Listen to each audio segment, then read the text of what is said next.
the Aquila 44 today, and there's a lot of ground to cover with this boat. But first off, the most important thing, look, anybody who has ever scrambled back and forth on side decks can tell you, getting down to the bow is a piece of cake. Now, while we're up here, you might notice this is a little bit unusual here. The deck is not flush. That's because the main cabin of the Aquila 44 is right underneath me. Come on down below and check it out real quick. Thanks to utilizing the full beam, you get not only the big berth, but also a nice little reading nook and a full stand-up head with a shower. I totally see kicking back and spending a week relaxing on this boat. There's just one problem. I think if my whole family was on here all together crammed in for a week, we'd be killing each other. Lenny, that's, I mean, this boat, we've got tons of privacy away. You're not going to have that problem at all. Massive cabin here, 21.5-foot beam right here. We've got two other cabins, completely separate, and they have their own heads with their own shower stalls at that. Very private. Believe me, you're not going to have your kids in your way. In the galley, you've got not one, not two, but 3 sinks, a 2-burner stovetop, a microwave oven, and a refrigerator freezer. You can see a really neat construction feature right here next to the dinette. If we remove this hatch, down here you can see all the wiring. Now notice, it's nice, it's neat. It hinges up here so you can access all the different wires, but what's really important is these are all running fore and aft on top of the tunnel. Now that's very important because if any water ever gets into one hull or the other, the wires won't get hit with salt water.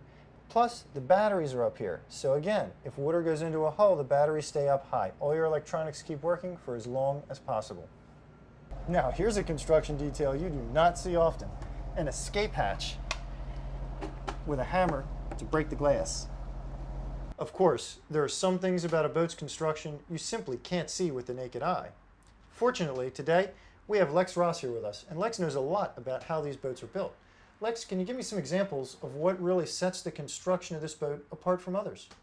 Yeah, the boat is entirely resin infused using vinyl ester resin.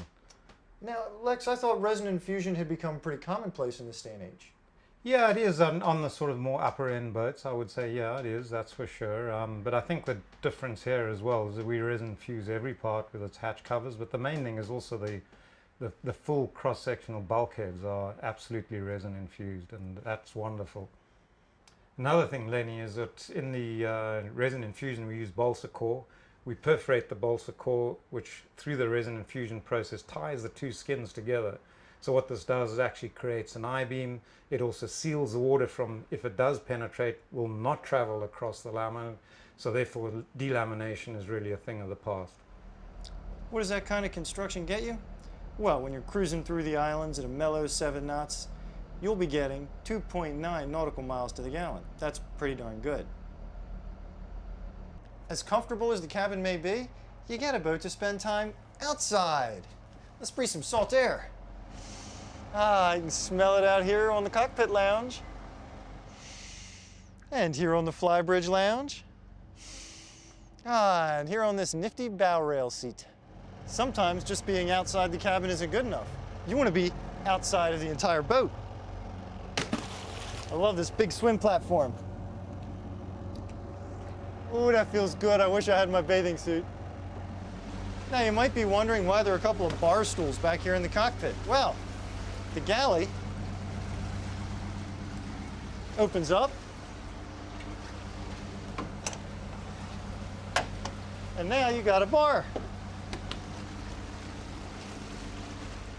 Now, 2 narrow hulls do tend to go through a chop better than 1 wide hull.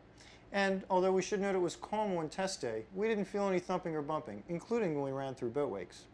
Handling isn't exactly sporty. It takes a lot of wheel to turn this boat.